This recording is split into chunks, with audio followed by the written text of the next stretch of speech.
This video outlines the importance of the Consumer Guarantees Act 1993 to small to medium-sized businesses.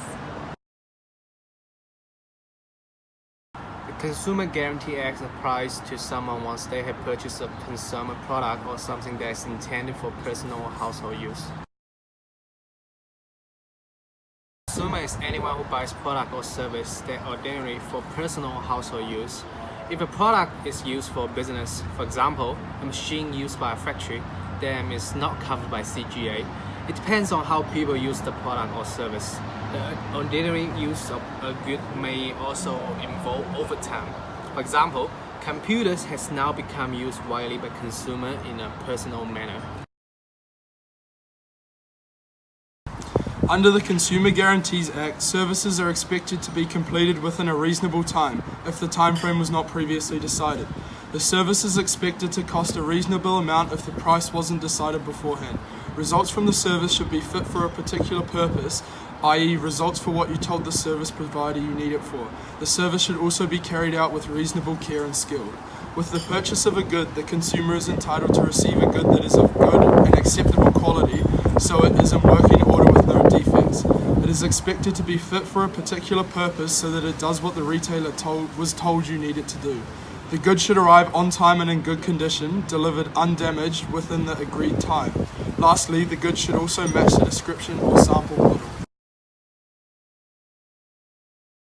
If a consumer is sold a faulty product that fails to meet the rights entitled to customers within the CGA, whether it be from a store, auction, website, or an agent acting on behalf of someone else, they are entitled to have the problem fixed under the CGA. A product that can be classed as faulty and thus be needed to be redeemed under the CGA if it isn't satisfactory in look and finish, isn't free from small faults, doesn't last for a reasonable time, is not safe to use, fails to do tasks that the good is commonly used for. Sellers are obliged to repair the product as a first option. Secondly, replace the product, or finally give the customer a full refund of the purchase price of the good. Under the Consumer Guarantees Act 1993, Section 43, it states that there is no contracting out except for business transactions. The guarantees in the CGA can only be excluded by contracting out in writing and if only the consumer is acquiring goods for the purpose of a business. For business-to-business transactions, the agreement that CGA does not apply to transaction must be in writing, both parties must be in trade, and terms must be fair and reasonable.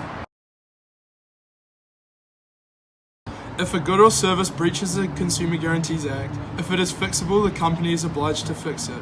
If the good or service is not fixed within a reasonable time, then the consumer may ask for a replacement or refund. However, if it is not fixable, then they are obliged to either replace it or give the customer a full refund. If a good or service is replaced, this new replacement good is still covered by the Consumer Guarantees Act. If you attempt to contract out of the Consumer Guarantees Act and you are not a business-to-business transaction, for example, if you are a supplier and a non-trade consumer, then you are breaching the FTA. This results in penalties. For individuals, there is a fine of up to $200,000 and for companies up to $600,000. As a small to medium-sized business, if the obligations for a business to conform to under the Consumer Guarantees Act are not conformed to, and you and your customers are unable to reach an agreement about a complaint, your customer may choose to take this matter to the disputes tribunal or to the district court.